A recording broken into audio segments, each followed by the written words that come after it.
بسم اللہ الرحمن الرحیم۔ حضرات گرامی، ایک اہم مسئلے کی طرف آپ کی توجہ، جو میرے ایمان کا حصہ، آپ کے ایمان کا حصہ، ہر مسلمان مرد، مسلمان عورت کے ایمان کا حصہ، خواہ وہ انجینئر ہو، خواہ وہ پروفیسر ہو، خواہ وہ ڈاکٹر ہو، خواہ وہ وکیل ہو، خواہ وہ جج ہو، خواہ وہ فوج میں ہو، خواہ وہ پولیس میں ہو، خواہ وہ رینجر میں ہو، خواہ وہ FC میں ہو، اس کا تعلق ایجوکیشن سے ہو، اس کا تعلق ریاست کے کسی ادارے سے ہو، یا وہ مسلمان مشرق میں ہو، مغرب میں ہو، شمال میں ہو، جنوب میں ہو، پوری روئے زمین پہ جہاں کہیں بھی مسلمان ہے، اس کے تمام مسلمانوں کے ایمان کا یہ حصہ ہے کہ ہمارے آقا نبی رحمت، نبی مہربان، نبی پاک صلی اللہ علیہ وسلم اللہ تعالیٰ کے آخری نبی ہیں۔ بس سرکار کے بعد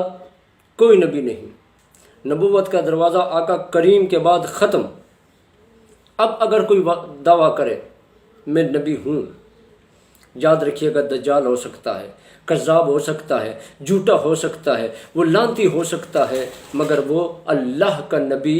نہیں ہو سکتا۔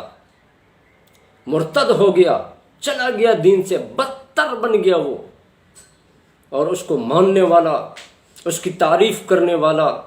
ایسے بندے کو اچھا سمجھنے والا بھی اسی کی صف میں جائے گا۔ ہمارے پیر صاحب، وزیر مذہبی امور جناب پیر نور الحق قادری صاحب مد ظلہ العالی، ایک ٹی وی چینل پر انٹرویو دے رہے ہیں، نجی ٹی وی چینل کو، کہ اقلیتی کمیشن میں جب قادیانیوں کو شامل کیا جا رہا تھا تو 5-6 وزیروں کی یہ رائے تھی کہ شامل کیا جائے، اور وہ اس کے حق میں تھے۔ یاد رکھیے گا، لوگ کہتے ہیں یہ اقلیتی کمیشن میں آ گئے تو کون سا نقصان ہے؟ یہ نقصان ہے میرے دوست، یہ نقصان ایسا ہے کہ آج قادیانی اذان نہیں دے سکتا اپنی، لیکن جب اقلیت میں آ گیا، کمیشن میں آ گیا، اس کے لیے قانون بن گیا، وہ اذان دے سکے گا۔ وہ اعلان عبادت اپنی نہیں کر سکتا، لیکن کمیشن میں آ گیا، پھر وہ روڈ پہ بھی اپنی عبادت کر سکے گا، میدان میں بھی عبادت کر، پاکستان میں جہاں چاہے گا اپنی نمازیں وہ پڑھے گا۔ آج اپنی مسجد کو، عبادت گاہ کو مسجد نہیں کہہ سکتا، یہ پاکستان کا قانون ہے۔ لیکن جب اس کمیشن میں یہ آ گیا، یہ اپنی عبادت گاہ کو مسجد لکھ سکتا ہے۔ آج اپنا لٹریچر چھپوا نہیں سکتا قانونی طور پر، لیکن اگر اقلیتی کمیشن میں ان کو شامل کر دیا گیا تو یہ اپنا لٹریچر چھپوا سکتے ہیں۔ آج اپنی دین کی اپنے اس باطل دین کی تبلیغ نہیں کر سکتے، کسی کو دعوت نہیں دے سکتے، لیکن اگر ان کے لیے یہ کمیشن میں آنا ہو گیا، قانون بن گیا، تو یاد رکھیے گا لٹریچر بھی چھپوائیں گے، اپنے دعوت بھی دیں گے، اور اپنے دین کی تبلیغ بھی کریں گے، اور لوگوں کو اپنی طرف بلائیں گے علی الاعلان۔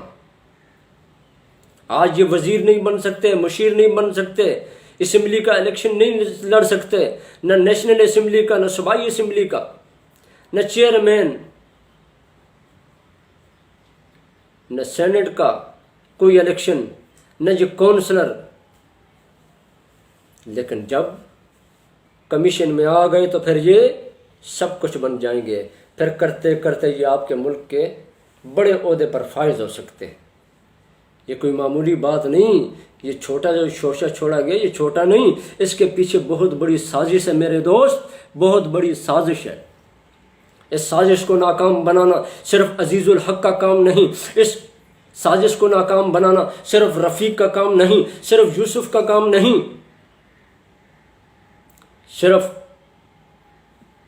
اے کا کام نہیں، بی کا کام نہیں، اے سے زد تک جتنے مسلمان ہیں سب کا کام ہے۔ ہم کہیں یہ تو مولویوں کا مسئلہ نہیں، یہ کسی مولوی کا مسئلہ نہیں، یہ ہر مسلمان کے ایمان کا مسئلہ ہے۔ میرے اور آپ کے آقا نبی رحمت، نبی مہربان، نبی پاک علیہ الصلوۃ والسلام نے فرمایا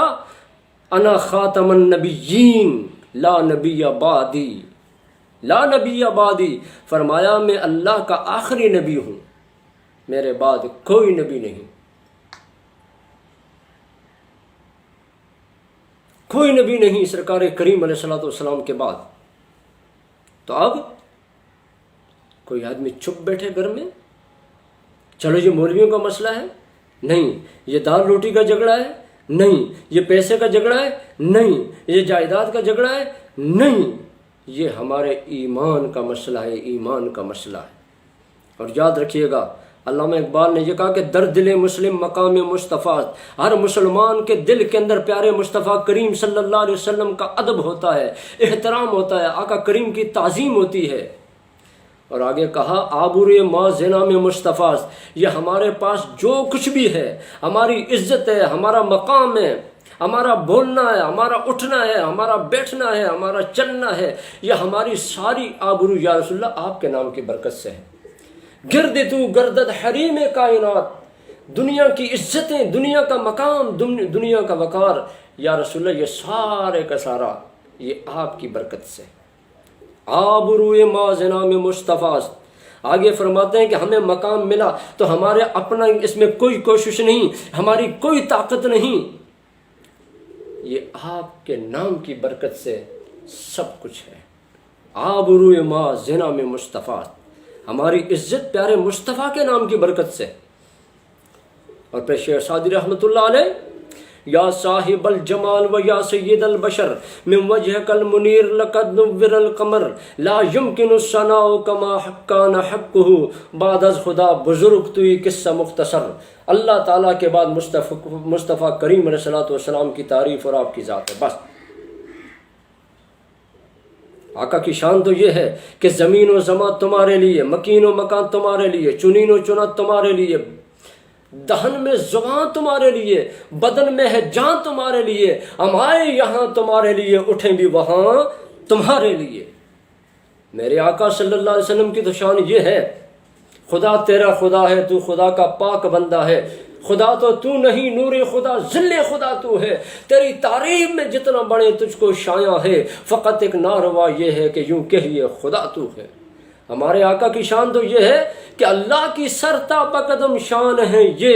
انسان نہیں انسان وہ انسان ہے یہ، قرآن تو بتاتا ہے ایمان ان ہے، اور ایمان کہتا کہ میری جان ہے یہ۔ میرے دوست، پیارے مصطفیٰ کریم علیہ الصلوۃ والسلام کے متعلق ایسی ایسی باتیں، ہر گلی سے ہر کتورا اٹھ کے ایسی باتیں کرتا ہے پیارے مصطفیٰ کریم علیہ الصلوۃ والسلام کے حوالے سے۔ کردار ادا کر، اگر تو پروفیسر ہے اپنے مقام پر کردار ادا کر، اگر تو ڈاکٹر ہے تو کردار ادا کر، اگر تو وکیل ہے تو اپنا کردار ادا کر، اگر تو عالم ہے تو اپنا کردار ادا کر، اگر تو ٹیچر ہے تو اپنا کردار ادا کر، تو چیئرمین ہے اپنا کردار ادا کر، تو نمبردار ہے اپنا کردار ادا کر، تو زمیندار ہے اپنا کردار ادا کر کہ مصطفیٰ کریم صلی اللہ علیہ وسلم کی نبوت پہ حملہ ہوا تو مسلمان چپ نہیں بیٹھے گا۔ اٹل فیصلہ ہے مسلمان کا، ایمان ہے اس پر ہر مسلمان کا کہ ہمارے آقا صلی اللہ علیہ وسلم اللہ کے آخری نبی ہیں، رب کریم کے آخری نبی ہیں، اور دین مکمل ہو گیا۔ سرکار صلی اللہ علیہ وسلم پر اللہ تعالیٰ نے دین کو مکمل کر دیا۔ الیوم اکملت لکم دینکم واتممت علیکم نعمتی وردیت لکم الاسلام دینا۔ رب نے اس دین کو پسند بھی کیا، اس دین کو مکمل بھی کیا ہے۔ اب کوئی اور دین نہیں اس دین کے سوا۔ نہ قادیانی قبول ہے، نہ لاہوری گروپ قبول ہے، نہ احمدی گروپ قبول ہے،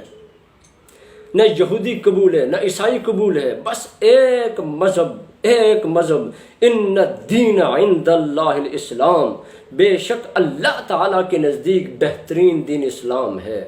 اللہ کے نزدیک بہترین دین اسلام ہے۔ رب نے اس دین کو پسند کیا ہے۔ اللہ تبارک و تعالی ہمیں صحیح طریقے سے صحیح معنوں میں اس دین پر ثابت قدم رہنے کی توفیق عطا فرمائے، اور اس دین کے لیے جتنا ہم سے ہو سکے اللہ تعالی ہمیں اس دین کے معاملے میں کردار ادا کرنے کی توفیق عطا فرمائے، اور اللہ تعالی مجھے آپ کو، ہر مسلمان مرد عورت کو دین کا خادم بنا دے۔ آمین یا رب العالمین۔